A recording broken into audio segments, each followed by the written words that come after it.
आपने मुझे कहा था कि आप अखंड भारत का निर्माण करेंगे। मेरे चंद्र में आपको भावी सम्राट की छवि दिखाई देती। इसी कारण मेरे सामने होते हुए मैं उसे सत्य नहीं बता पाई। 12 वर्ष से प्यासी मेरी ममता मौन रही। एक मां होते हुए वीरभद्र की मां की कोख उजड़ती देखती रही ताकि आपका कथित भावी सम्राट मेरा चंद्र उस महल से सुरक्षित बाहर निकल पाए। परंतु आपने स्वयं उसे उसी धनानंद के पास भेजा। आचार्य!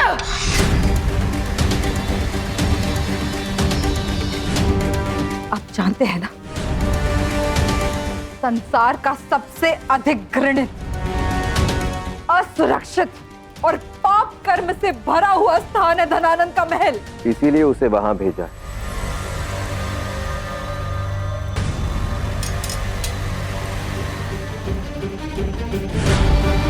और अब जब आपकी भेंट आपके पुत्र से हो ही चुकी है तो आपको भली भांति समझ में आ गया होगा कि आपके लिए कितना विष है चंद्रगुप्त के हृदय में। हाँ महाराज, मैं प्रारंभ से ही जानता था कि चंद्रगुप्त के हृदय में अपनी मां के लिए कितनी घृणा है, और जिसके हृदय में अपनी मां के लिए इतनी घृणा हो उसके हृदय में मातृभूमि के लिए प्रेम जागृत करना असंभव होता है। परंतु जब वो उस महल में रहने लगेगा तो उसकी घृणा का केंद्र बिंदु उसकी मां नहीं रहेगी, अपितु उस महल में रहने वाला अत्याचारी शासक धनानंद बन जाएगा, क्योंकि चंद्रगुप्त स्वयं अपने नेत्रों से देखेगा कि धनानंद इस राष्ट्र पर शासन करने योग्य नहीं है। महारानी, समस्या का समाधान ढूंढने से पूर्व समस्या क्या है यह जान लेना अत्यावश्यक होता है। मैं चंद्रगुप्त को उस महल में इसलिए भी भेजना चाहता हूं ताकि उसे स्वयं आभास हो कि देश पर संकट कितना विकराल है। तलवार की धार को तीक्ष्ण करने के लिए उसे निरंतर पाषाण पर घिसना ही पड़ता है। मैंने आपसे पहले ही कहा था महारानी, मेरे इस लक्ष्य की प्राप्ति बलिदान मांगेगी। अखंड भारत के इस महायज्ञ में आहुतियां दी जाएंगी और इसी में से एक आहुति होगी आपकी ममता की। दिन रात सोते जागते आपके नेत्रों के समक्ष आपका पुत्र इन संकटों से जूझेगा और आपको यह सब स्वीकार करना होगा, इस बलिदान का एक भाग मानकर। आप तो स्वयं एक क्षत्राणी हैं, स्वयं इस बात को भली भांति जानती कि युद्ध सुनकर या पढ़कर नहीं सीखा जाता, युद्ध केवल लड़कर ही सीखा जाता है। जिसका लक्ष्य विशेष होता है उसका प्रशिक्षण भी विशेष ही होना चाहिए। यदि चंद्रगुप्त को भविष्य में भारत का सूर्य बनकर उदय होना है तो आज उसे उस अत्याचारी धनानंद की बहन का अंगरक्षक बनना ही होगा। उस महल में रहने वाले कटु अनुभव इस पाषाण की भांति हैं, जिन पर चंद्रगुप्त अपनी तलवार की धार को दिन प्रतिदिन तीक्ष्ण, अति तीक्ष्ण करता रहेगा, ताकि उचित समय आने पर एक ही प्रहार में उस अत्याचारी धनानंद के वर्चस्व को चीर कर रख दे। आचार्य,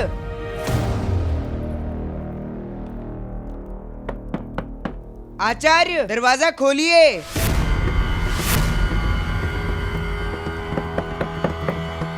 भैरव, देवी मूरा को पीछे के द्वार से बाहर ले जाओ। जी आचार्य।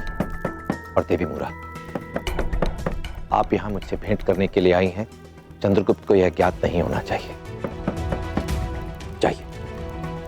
आइए। आचार्य, दरवाजा खोलिए।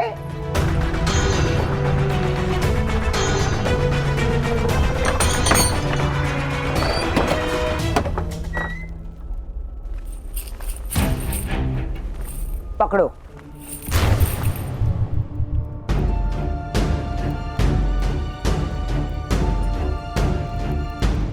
$2000 पन देकर खरीदा था ना मुझे आपने, लीजिए 4000 पन। लुब्धक को दिए हुए मूल्य का दुगना। अब मैंने आपका ऋण चुका दिया, इसलिए अब मैं आपकी किसी भी बात को मानने के लिए बाध्य नहीं हूं। अब से मेरा केवल एक ही स्वामी, जिसका नाम है सम्राट धनानंद।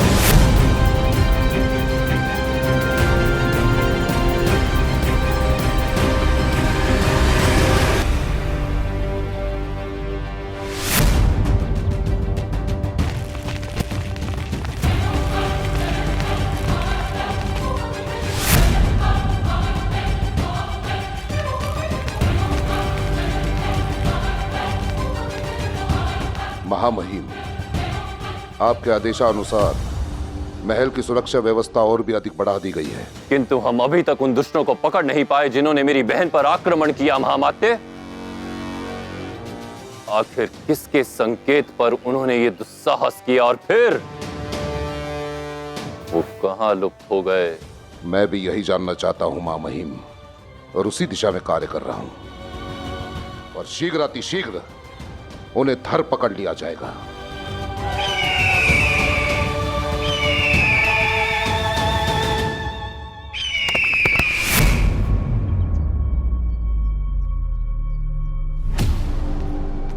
रुको!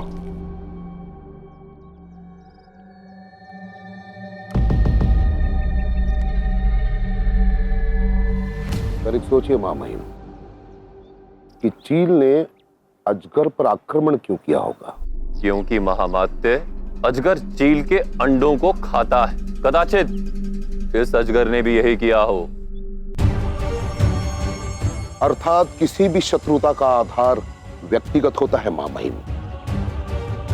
अजगर ने चील के निर्दोष अंडों पर आक्रमण किया तो उसका बैर अंडों से नहीं, चील से था, और यही इन दोनों की शत्रुता की नींव है।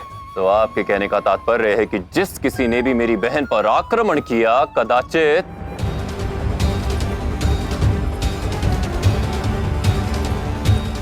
वो मुझसे कोई व्यक्तिगत शत्रुता रखता हो, है ना? कदाचित आपका कथन सत्य है महामहिम।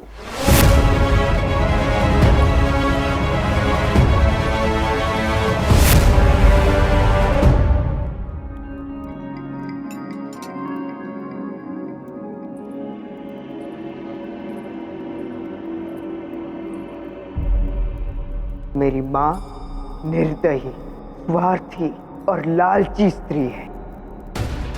मेरी मां ने कुछ पनों के लालच के लिए मुझे मेरी मां ने शिकारी को बेच दिया।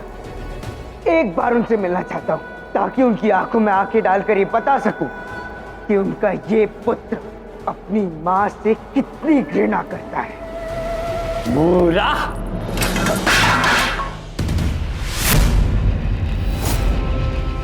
तो वो तुम थी जिसने मेरी बहन के विरुद्ध षड्यंत्र रचा। मैंने तुम्हारे पुत्र को मारा तो उसका प्रतिकार लेने के लिए तुमने मेरी बहन पर आक्रमण करवाया। इतनी घृणा करती हूं तुमसे कि यदि अवसर मिला तो धुरधरा पर आक्रमण करके अपना समय व्यर्थ नहीं करती। सीधी तलवार तुम्हारे हृदय के आर पार कर देती। किंतु ये भी मेरे लिए एक आनंद की बात है कि और भी ऐसे लोग हैं जो तुमसे घृणा करते हैं, तुम्हें आहत करना चाहते हैं।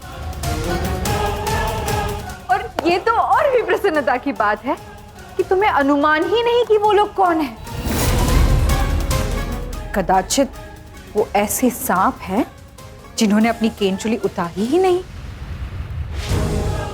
कदाचित उन्हें पहचानना तुम्हारे लिए अत्यंत कठिन हो। कदाचित मित्र के वेश में तुम्हारे पास ही खड़े हो। सियासत में जब तक मकसद एक हो, हाथ एक होते। मकसद अलग तो दोस्त अलग।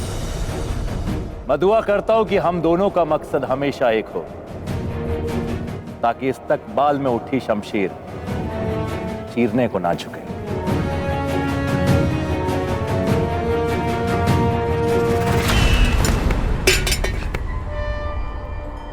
साफ करो इसे।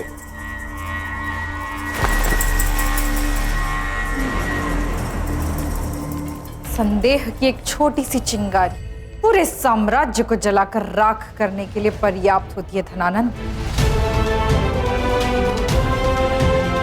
धन्यवाद आचार्य चाणक्य, मुझे ये सिखाने के लिए कि अपने ऊपर आए हुए संदेह को धनानंद की चिता की अग्नि में कैसे बदल सके।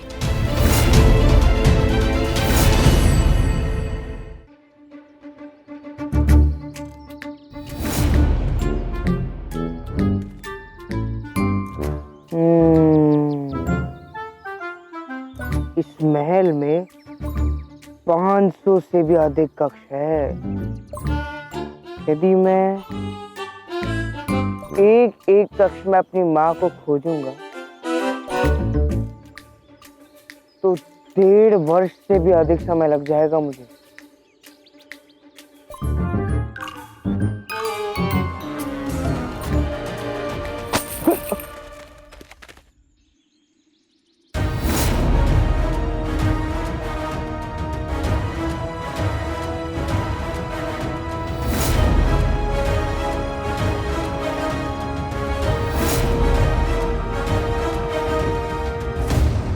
दासत्व का एक नियम होता है चंद्रगुप्त, ऋण मुक्त होने के लिए मूल्य खरीदार की इच्छा अनुसार चुकाना पड़ता है। और मैंने तुम्हें लुब्धक से इसलिए मुक्त नहीं करवाया था कि मुझे धन का लोभ था। मैं तो तुमसे अपना एक विशेष कार्य करवाना चाहता था। अब मुझे आपसे बचने का केवल एक ही उपाय समझ में आ रहा है कि मैं सम्राट धनानंद को बता दूं कि आपके छिपने का स्थान कहाँ है। इससे मुझे मेरा पुरस्कार भी मिल जाएगा और आपसे मुक्ति भी।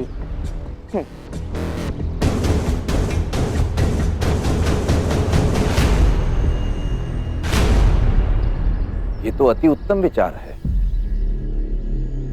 मेरा सुझाव है कि तुम्हें अभी इसी क्षण बिना विलंब किए सम्राट धनानंद के पास जाना चाहिए। बल्कि मैं तो कहता हूं कि मैं भी तुम्हारे साथ चलता हूं। चलो।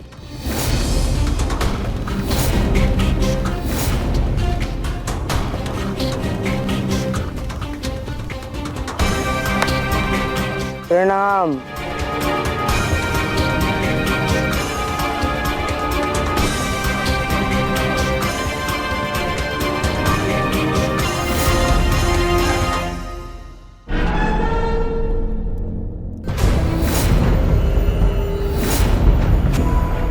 सम्राट की जय हो।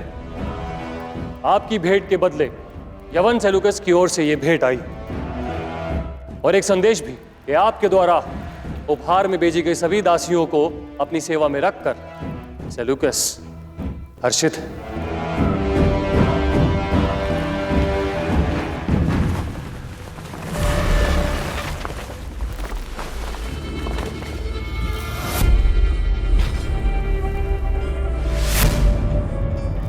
देखिए सम्राट, ये केवल एक भेंट नहीं, संकेत भी है कि सेल्यूकस सदा आपसे घनिष्ठता और मित्रता बनाए रखना चाहता है।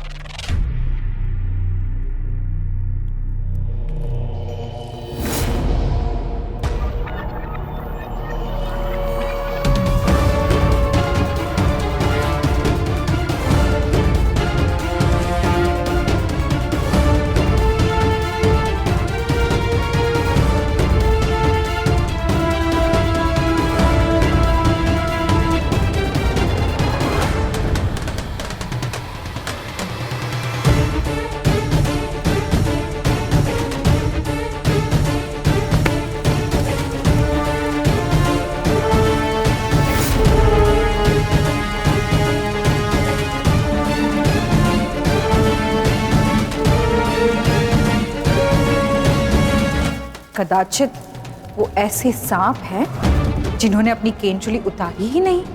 कदाचित मित्र के वेश में तुम्हारे पास ही खड़े हो।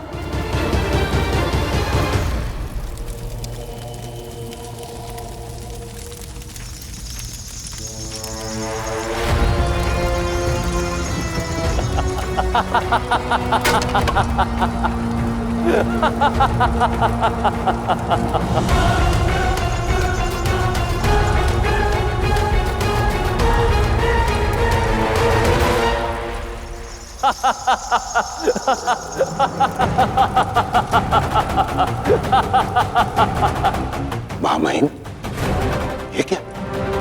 भविष्य में सेल्यूकस के साथ कई संधियों के बारे में विचार किया हमने, और ऐसे में उसके उपहार को जलाना युद्ध को आमंत्रण देना होगा महामहिम। कदाचित इस उपहार की चकाचौंध ने आपकी आंखों से दूर का देख पाने की क्षमता को क्षीण कर दिया है महामात्य, इसलिए आपको दिखाई नहीं दे रहा कि विरोधी हमारे विरुद्ध शंख फूंक चुका है। मेरी बहन पर आक्रमण कर शत्रुओं ने अपनी चाल चल दी। अब मैं चलूंगा अपनी चाल। हमें सचेत रहना होगा महामात्य, शत्रु कोई भी हो सकता है। सेल्यूकस भी अंततः इस धरा पर शासन करने का ही तो स्वप्न देखा था ना उसने। हो सकता है मित्र के वेश में वही हमारा शत्रु हो। अपने गुप्तचरों को चौकन्ना कीजिए महामात्य, और पता लगाइए कि उस सेल्यूकस के मन में और उसके सैन्य शिविरों में आखिर चल क्या रहा है। निश्चिंत रहिए महामहिम।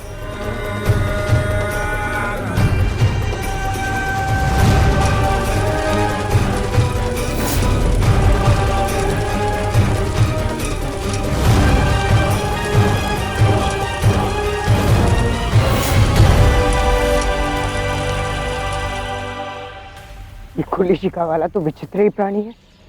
मेरी किसी भी धमकी का प्रभाव ही नहीं पड़ा उस। अब जब मैं सम्राट को उसके छिपने का स्थान बता दूंगा, तो फिर उसके साथ जो भी हो उसका उत्तरदायी मैं नहीं होऊंगा।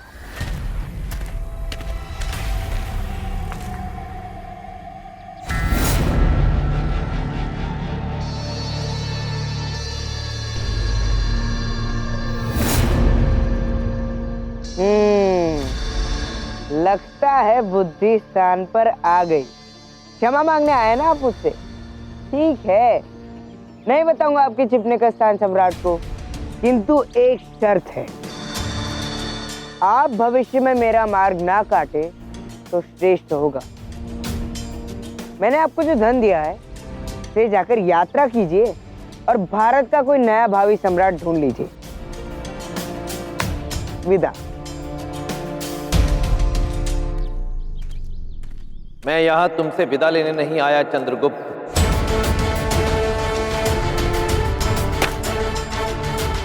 महल तक की यात्रा में तुम्हारे साथ चलने के लिए आया।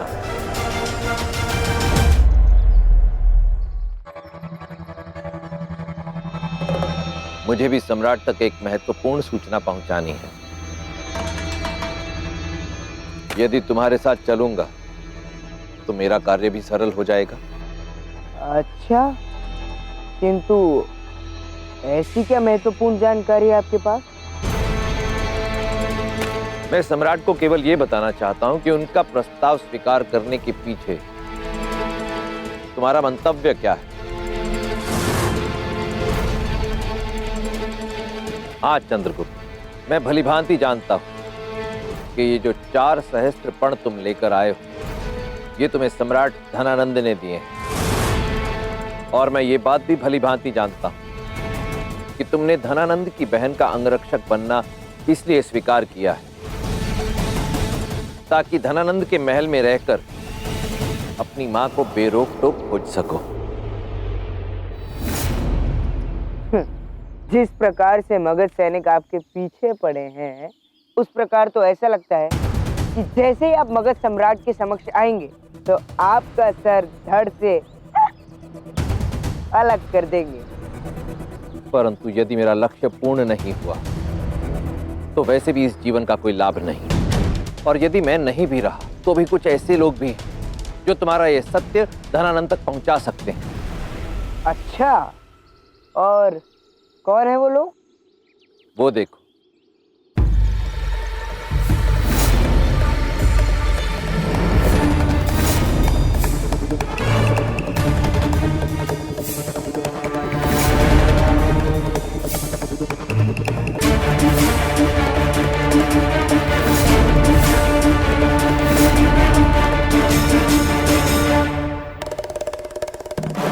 तुम सब अपने मित्र के विरुद्ध जाकर इस मतीन ब्राह्मण का साथ देना चाह रहे हो।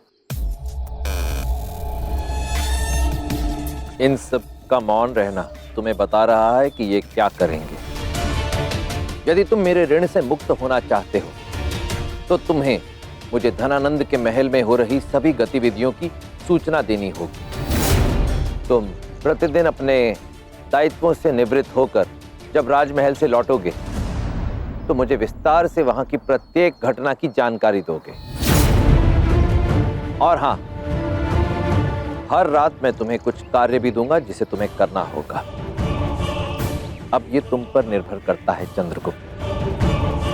तुम मुझे सूचना देकर ऋण मुक्त होना चाहते हो या अपना भेद धनानंद के सामने उजागर करवा के अपने प्राण देना चाहते हो।